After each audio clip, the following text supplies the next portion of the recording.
Good morning students.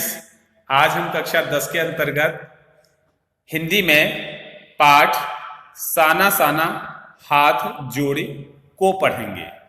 यह पाठ मधु काकरिया द्वारा यात्रा वृत्तांत विधा में लिखा है। साना साना हाथ जोड़े से लेखिका मधु काकरिया स्पष्ट करना चाहती हैं कि मैं अपने छोटे छोटे हाथों को जोड़कर प्रार्थना कर रही हूं। सबसे पहले हम इस पाठ का परिचय पढ़ेंगे। आइए पाठ का परिचय पढ़ते हैं। यह पाठ एक यात्रा वृत्तांत विधा में लिखा गया है। इसमें लेखिका मधु काकरिया ने सिक्किम की राजधानी गंगटोक तथा उसके आगे हिमालय की यात्रा का वर्णन बड़े रोचक ढंग से किया है। इस यात्रा वृत्तांत की विशेषता यह है कि लेखिका अपने सामाजिक दायित्वों के प्रति सजग है और श्रमजीवी लोगों के प्रति भी उसके मन में सम्मान का भाव है। आगे वाला बिंदु है गंगटोक शहर का वर्णन। आइए पढ़ते हैं। लेखिका ने गंगटोक शहर का वर्णन अपने शब्दों में किस तरह से किया है। रात्रि में गंगटोक शहर को देखकर लेखिका को ऐसा लगा मानो आसमान उलट पड़ा हो और सारे तारे बिखर कर टिमटिमा रहे हो। गंगटोक मेहनतकश लोगों का शहर था जिसका सब कुछ सुंदर था। सुबह शाम रात एक प्रार्थना लेखिका के होठों को छूने लगी जो उसने एक नेपाली युवती से सीखी थी। साना साना हाथ जोड़े, छोटे छोटे हाथ जोड़कर प्रार्थना कर रही हूं कि मेरा सारा जीवन अच्छाइयों को समर्पित हो। तो आपको यह अच्छे से समझ आ गया होगा कि गंगटोक की सुंदरता का वर्णन लेखिका ने कैसे किया है। आगे वाला बिंदु है युमथांग के रास्ते का वर्णन। सुबह युमथांग के लिए लेखिका को निकलना था, पर आंख खुलते ही लेखिका बालकनी की तरफ भागी। लोगों ने उसे बताया था कि मौसम साफ हो तो बालकनी में से हिमालय की तीसरी सबसे ऊंची चोटी कंचनजंगा दिखाई देती है। आसमान बादलों से ढका था। कंचनजंगा तो नहीं दिखी, पर रंग बिरंगे इतने सारे फूल दिखाई पड़े कि उसे लगा मानो वह फूलों के बाग में आ गई हो। युमथांग गंगटोक से 149 किलोमीटर की दूरी पर था।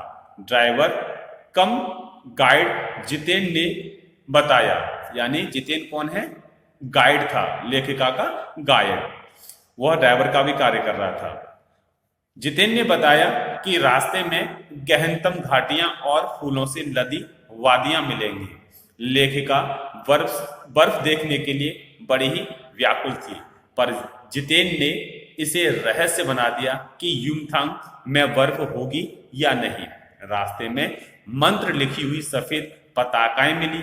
नार्गे ने बताया कि जब भी किसी बुद्धिस्ट की मृत्यु होती है, उसकी आत्मा की शांति के लिए शहर से दूर किसी भी पवित्र स्थान पर 108 श्वेत पताकाएं फहरा दी जाती हैं। इन्हें उतारा नहीं जाता, ये धीरे धीरे अपने आप नष्ट हो जाती हैं।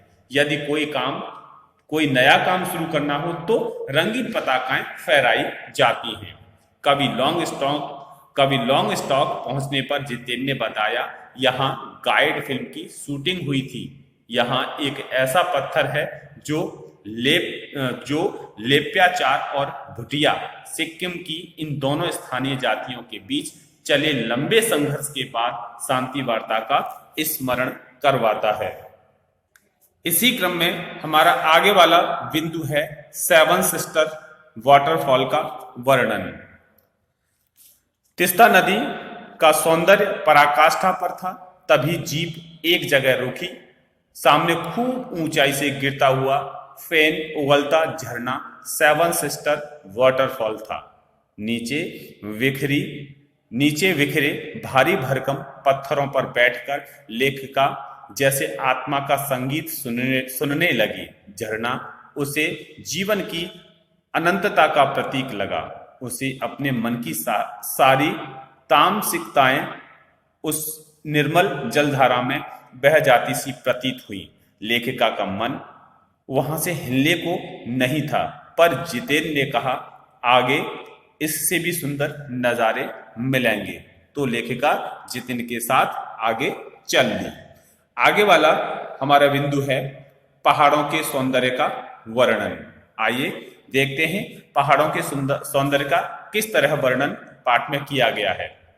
धुंधली चादर हटी तो सामने दो विपरीत दिशाओं से आते छाया पहाड़ थे, जिनके बीच जैसे जन्नत बिखरी पड़ी थी।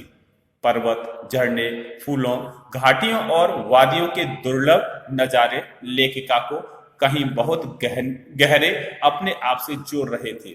उसकी आत्मा की खिड़कियां खुल रही थी। उसे लगा कि वह ईश्वर के बहुत निकट है।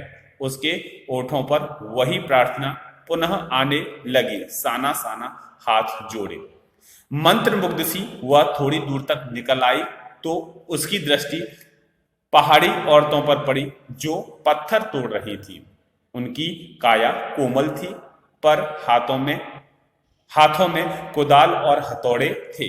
कईयों की पीठ पर बंधी डोको क्या होती है, बड़ी सी टोकरी में उनके बच्चे भी बंधे थे। पूरी ताकत से वे कुदाल को जमीन पर मार रही थी। वे उस पर अलौकिक सौंदर्य से निरपेक्ष अपनी जीविका के संघर्ष में रत थी। पर एक पल के लिए लेखिका को लगा मानो किसी समाधि भाव से नाचती नृत्यांगना के घुंघरू टूट गए हों। स्वर्गीय सौंदर्य के बीच मौत, भूख और जिंदा रहने की जंग उसके सामने थी।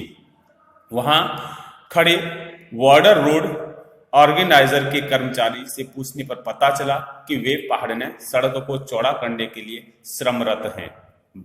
यह बड़ा खतरनाक कार्य है। तो आज इस तरह से हमने पाठ साना साना हाथ जोड़े, इसका आधा भाग पढ़ा। शेष भाग को हम आगे वाले वीडियो में पढ़ेंगे।